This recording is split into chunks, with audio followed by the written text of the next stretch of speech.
Welcome to Moments with Marianne. I'm so delighted we're spending this time here today. We have a very inspiring show coming right up with special guest Ken Honda, and he's here today to share with us his new book, Happy Money, The Japanese Art of Making Peace with Your Money. So money and happiness expert Ken Honda is a best-selling self-development author in Japan, with book sales surpassing 7 million copies since 2001. Ken studied law in Tokyo and entered the Japanese workforce as a business consultant and investor.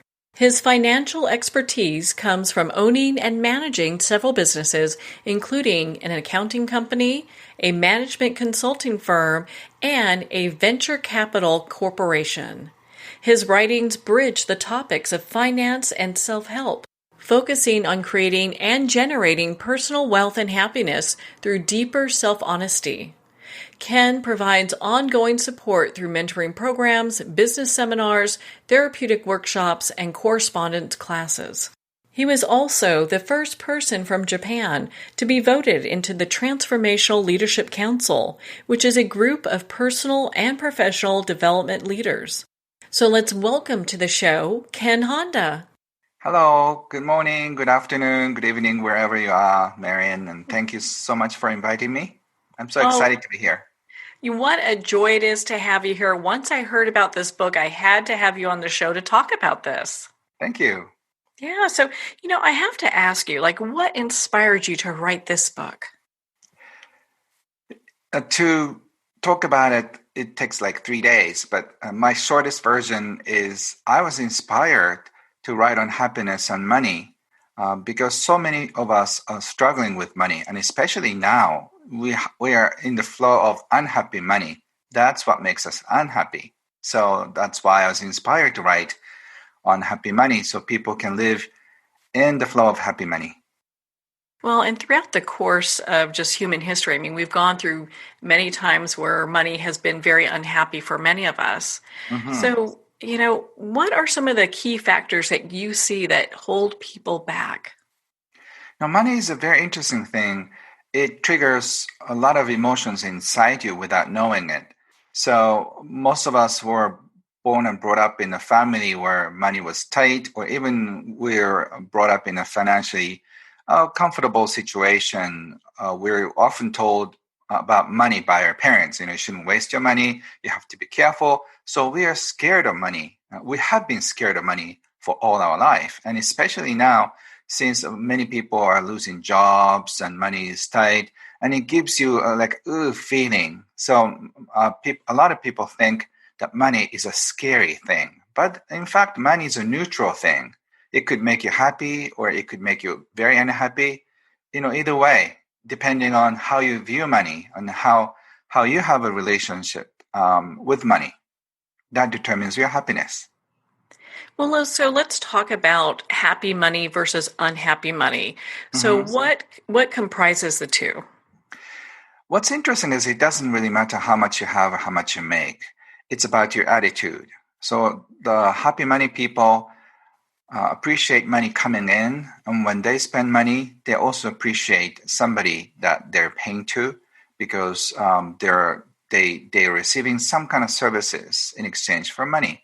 So they appreciate money coming in, money going out. But most of us, unfortunately, feel upset or frustrated when money comes in, this much? And then when we spend the money, I don't want to spend money. So either way, there's this flow of frustration and anger, resentment, and sometimes sadness. So most of us are triggered with the flow of money. And unfortunately, most of the emotions are negative. That's what makes the flow unhappy money. And if you're in an unhappy money flow, you cannot feel peace. You cannot enjoy life because we are constantly worrying about money. We've been almost abused by money. So during this really difficult time, what are some ways that we can invite money into our lives? So I think it's the same about life because your attitude toward money and life are very identical. Most of us are frustrated because not much is coming in, but if you can start appreciating what you have or what's coming in, that attitude will send a message to the world. For example, one of my students was a single mom secretary who was getting low pay from her boss. So she was always complaining about the situation. But since she learned about this happy money idea, she thought, wow, I really forgot about appreciating my boss because he hired me even though I don't have a college degree. That's what she said. So she started appreciating him and just say thank you, or no, not super something. Just she wrote a simple card to him. And a few weeks later, she got a big raise because obviously her boss felt appreciation. So he wanted to do something back to her. So appreciation really works miracles. And I think in this age, it's going to work you more miracles than ever. Well, I think this is like the perfect time when we talk about happiness versus money and how maybe money really can't buy happiness. Mm-hmm. But money can give you certain comfort level.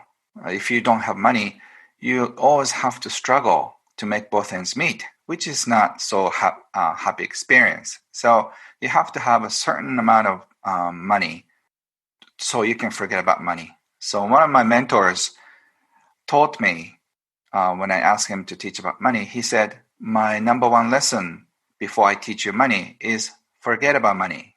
And I was so confused because why do I have to forget about money when I want to learn about money? Because he said, if you forget about money and focus on what you're giving, then you'll be wealthy later on. But if you just obsessed with money and how much you're trying to get, people will run away from you. So money is a very, for me, Zen idea that I'm so fascinated with this because over the years, I've learned how to appreciate money, how to appreciate people. And in the process, what I appreciated. So I'm financially independent. I have nothing to worry about my personal life. I'm more concerned about unhappy situation that people are in. So appreciation is really the key to open the first door. So how long does it take for someone, because I know you do a lot of seminars and Mhm. coaching and that kind of thing.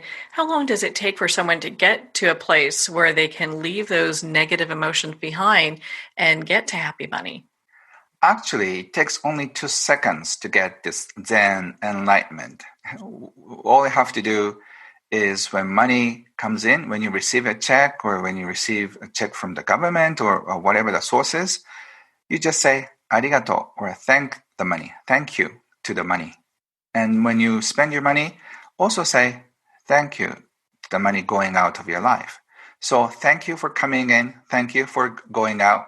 That's as simple as that. And I think anybody can do it. And it doesn't cost anything and you're not taking a risk. So as long as you say thank you in your mind. Well, I'm so glad that you shared that. I mean, I thought your book had so much great information for people to make changes today and really pivot their feelings and thoughts around money. Mm-hmm. What's interesting is that a lot of us have been struggling with money, no matter how much we have or how much we make, because money is an addictive substance. Once you are good at making money, you are hungry for more money. So you're almost driven to make more money. I know some of you have some family members or relatives or friends who are just driven to make more money, even though they have zillions of money and it's and almost like an addiction. And also, there's another type that you constantly worry about money. Could be your mom, dad, your family members. That's also an obsession too. So you're either addicted to worrying about money or making about money, or some people are addicted to spending money. So either way, we're all of us are stuck in some ways. Oh man, you just touched on a lot that I want to unpack here. Yes. Well, why don't we start with the whole like the ancestral portion of money? Because Mhm. I found that very interesting. I'd love for you to share that with us. I've done a lot of money counseling. I was doing an accounting job and consulting job, and in the process of having consulting with CEOs and executives, I realized that they have some issues with money. And when I ask them to talk about it, it usually brings them back to their childhood. And what I found fascinating was that their money's belief system was formed when they were small. And why? It's because they're taught about money in a certain way from their parents. And where does it come from? Actually, their grandparents. So, where does it come from? It's from grandparents. So, the reason why he couldn't spend money, even though he was making so much money, is because he had this fear, unreasonable fear about spending. And he found out. He was told that don't spend money because one day you run out of money. That's a fear planted by his parents. And where does it come from? It's from his grandparents who experienced hardships in the age of Great Depression in 1930s. So he suffered so much about not being able to spend money in a happy way because he was bound by this belief system that he got it from 100 years ago through his parents and grandparents. And it's not him. It's about me too. It's about probably you, all the listeners. Sure, there are so many things that your parents used to say, even though they're passed away, that voice is still inside you when you open your wallet or when you try to spend your money. And it's almost comical that what we're doing are so heavily influenced by somebody who don't even know their names 100 years ago, and that they're your distant family members. Oh my gosh. I mean, I can't remember how many times I've heard money doesn't grow on trees, you know? Yes. And so you hear these different stories that our Mm-hmm. parents come in with their parents and so on. And it's like, how do you get to a place where you can heal those, emotional wounds like around money? Yeah, that's what I teach, and that's what I'm excited about most because so much healing needs to be done. And I think, especially in this time, because we're all brainwashed to believe in scarcity. So, the reason why we cannot spend money is when we spend money, the money decreases from our bank account. So, what we spend will be gone forever. In fact, it's not. But we are brainwashed to believe what we spend is our loss. Actually, what we spend is somebody's gain. So by spending money, you're circulating the money. But in our very limited mind, spending is losing. But it's because we are not healed. And when we are just looking at the issues, global economical issues, all of us are connected so deep inside in so many areas, both spiritually, mentally, and also economically too. So if you get this idea and you get this almost like an enlightenment situation, wow, we're all connected. So you don't have to worry about money as long as we are in this flow. So when you realize that we're in this beautiful big flow of money, wow, does this mean that I don't have to worry about money? Does this mean that I have to just, desperately seek jobs to give us stability? So, in order to do those, you have to really go back to your childhood and start talking with your parents in your mind and start hugging yourself when you're 4 or 5 or 10, when you were denied your soccer lessons, piano lessons, and the things you wanted so badly, but because of money, you were turned down. So if you start healing those moments of hurts, I call it money scars, you can start healing inside. And as your healing processes, somehow the fear around money and fear about what's going on in the world will be gone too. So I hope you just start healing your money pain. So, have you come across people who are very wealthy that have emotional wounds around money as well? In fact, a lot of wealthy people have stronger scars. The reason why they're so successful is that they never stopped. I kind of stopped in the middle because I realized that I don't have to be super wealthy. But a lot of people who end up being very wealthy had so much emotional scars and issues. That's why they were driven so much to make it. So many of them were born and brought up in a poverty. You've heard a story from rags to riches. Those stories tell us that the more scars you have when you're small, they wanted to do something to compensate for the scars. That's why I ended up being wealthy. So I've done a lot of healing around these money scars with highly successful individuals. And even though they're in their 70s, they just cry like a baby because their childhood memory is still so strong in them. They are billionaires, but it doesn't really matter what's inside and what's crying in them. They're like 5-year-old boy who doesn't know what to do in his life, and they're as lost as they were 70 years ago. Yeah, I've known a few millionaires who most people would have never known, Hmm. that they were. They lived a very frugal life, and at the time of their passing, left millions of dollars to universities or Hmm. different other places like that. And it was really interesting because it always seemed that they maybe didn't have enough in life. Hmm. Yes. So, um, it's up to you. If you want to heal the money wounds, you'll be happier and you feel less stress about spending money and receiving money. And if you realize that, oh, I was so stressed out with money, uh, that happens when you are out of the trance. Most of us, all of us, in fact, are in some form of trance about money. Unless you get out of the trance, you never realize that you are in this almost like hypnotism that money is so super important. Yeah, without a doubt. Well, I know in your book you talk about money types, and I'd love for you to share one or two of those with us.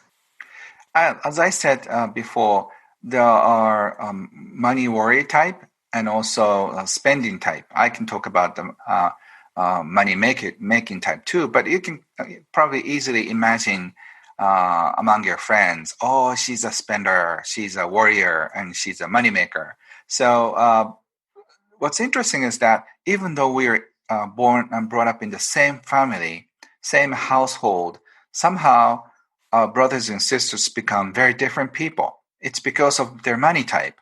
Your sister was always complaining about the money that she didn't get as allowance, and she asked more. She fought with her parents, and I'm sure she ended up being a spender who loves to spend on clothes, dining out, travel. And by the way, they are perfect friends because they buy you dinner, they take you for lunches, and they are fun people. And also, there's other kind, money warrior. They worry about money. They end up being a saver too because they constantly worry. It doesn't really matter that they're making money because one day the money could be gone. What if the bank closes, or what if U.S. economy is going down, or what if? And it's a constant obsession that someday you'll be in trouble. So there are so many types, and it's so much fun to research who you are. I think on my website there's uh, your money type finder, so you can just find who you are, and usually a combination of a few. For example, money warrior ends up being a money spender, money saver, because they want to save money so they don't have to worry about money. But in this cycle of saving money, worrying money, never ends. So you end up being a wealthy person, but you cannot spend.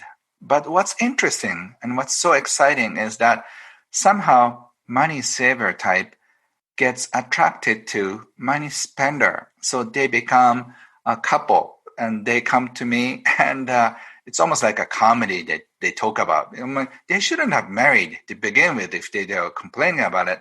But we tend to be attracted to those who are opposite money type. So that's a mystery of life.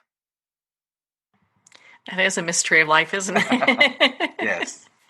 So is there any piece that can be in a household like that where you have a spender and someone who's extremely, frugal with their money? Mm-hmm. So what I teach is very Zen, because in Zen, being neutral is very important. So in my mind, being a spender, being a moneymaker, they're sort of off the track. So that's why actually they need a partner who teaches you. You shouldn't keep making money. You should spend, enjoy spending. And also the spender needs to know that you have to start making money if you want to keep spending. So they tend to kind of get together. So what's important is appreciate or at least respect different money types because they believe saving money is a key to life, or they believe worrying about money is a key to life. They believe making money is a key to life. And if you're a spender, you're a loser. If you're money maker, you're just loser because you're not enjoying life. So we strongly believe it's almost like a religion. Who we are is right. And unless you let go of being right, you cannot be happy with your partnership and also with who you are and also in society. So, and it's all interconnected. It seems very much that it is, and you really have this, narrowed down in a way that people can easily understand their relationship with money, how Mm-hmm. they handle their money, and how to also fix that relationship. Yes, and my book is such an easy read. I'm often told by 10-year-old boy, "Hey Ken, your book is so easy to read," and I feel offended a little bit, but I'm enjoying because even a young boy can really get this idea because they've seen that their parents, uncles, and aunts and neighbors, they kind of know who they are long before they pick up my book. And they say, "Oh, my uncle is this type, and my aunt is that type, or your cousin is that type." And it's so interesting. Even in grade school, I can really tell if that 8-year-old is a spender or a moneymaker. He will be a moneymaker. It's all in almost like a system. So your book is simple to read, but very profound. We'll add that to it. Thank you. You're Thank you. welcome. So, and it has me thinking, when we look at your book and the information in regards to happy money, is there a spiritual component to this? Yes, I think money could be very spiritual because it opens up doors to spirituality too. So I I write my books in many different levels. I've written more than 60 books in my life, and all the books are written in a way that where you are will be reflected on from your book.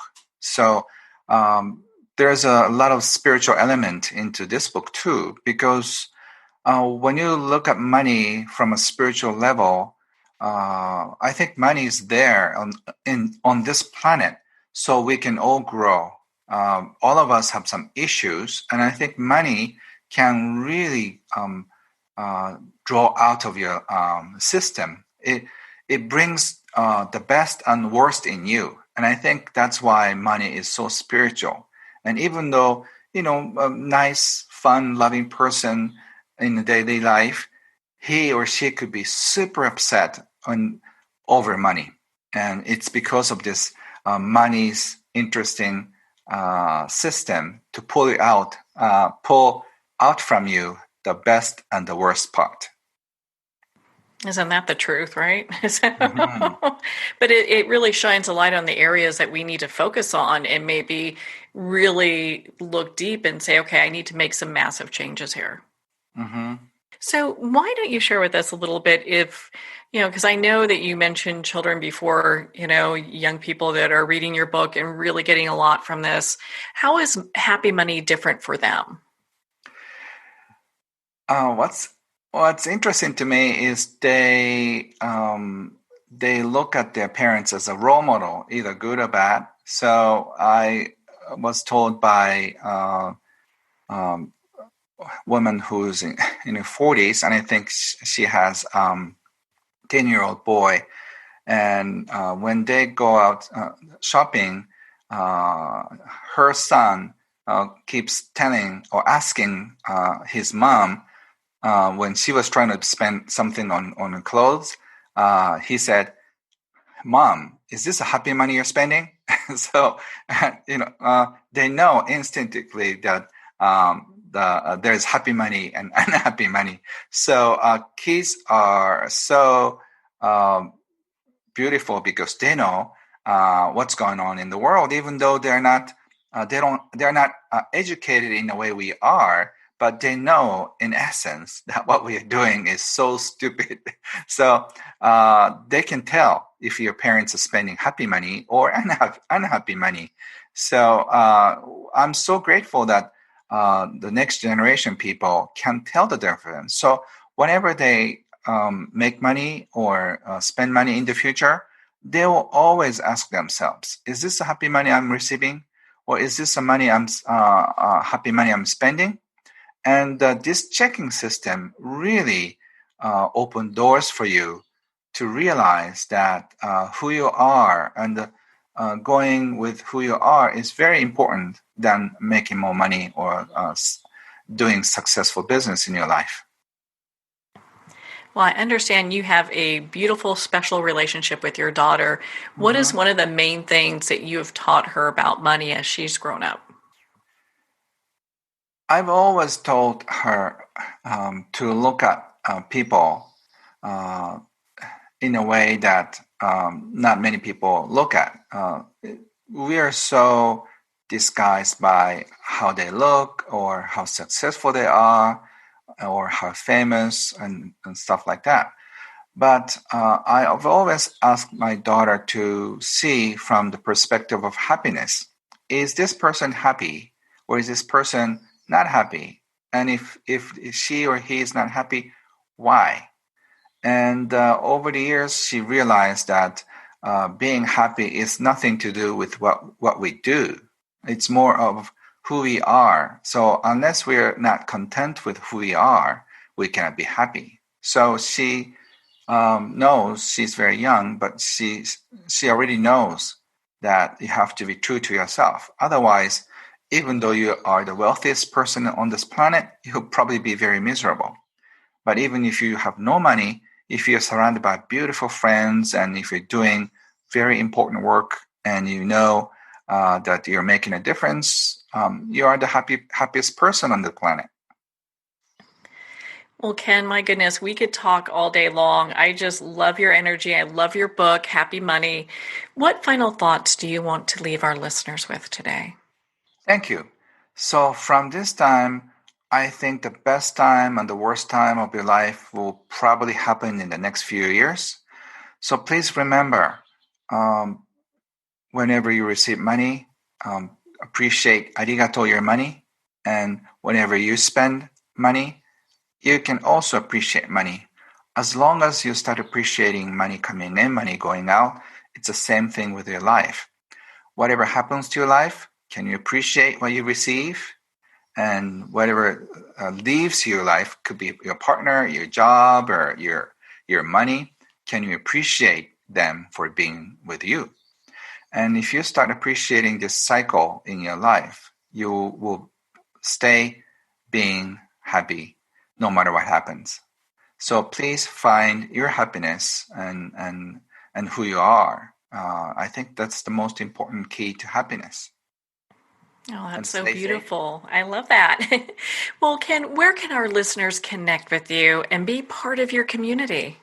Thank you. I don't have a big community in English speaking world yet, but you can find all the information at kenhonda.com, KENHONDA as a car. So it's probably easy to Google me. And there's all kinds of information you can download for free. and you can check who you are. And I teach Money EQ. So if you are interested in learning, please join our community. And I hope your life will be blessed with happy money from now. Well, Ken, thank you so much for taking the time to be on the show with us here today. Thank you, Marianne. It's been such a beautiful time, and please have a beautiful evening, and please have a great time, everybody. Thank you so much for having me. Well, thank you, Ken. It has been such an honor to spend this time with you, and of course, to talk about your new book, Happy Money. Happy Money is available at Amazon, Barnes & Noble, and all indie retailers. And if you don't see it on the shelf, ask for them to order it. And of course, it's available in Kindle. Again, if you'd like to connect with Ken and learn more about this book and also his work, please visit kenhonda.com for more information. Well, we're at the end of our time today. I would like to thank everyone for tuning in. You're listening to Moments with Marianne. And remember, make every moment count.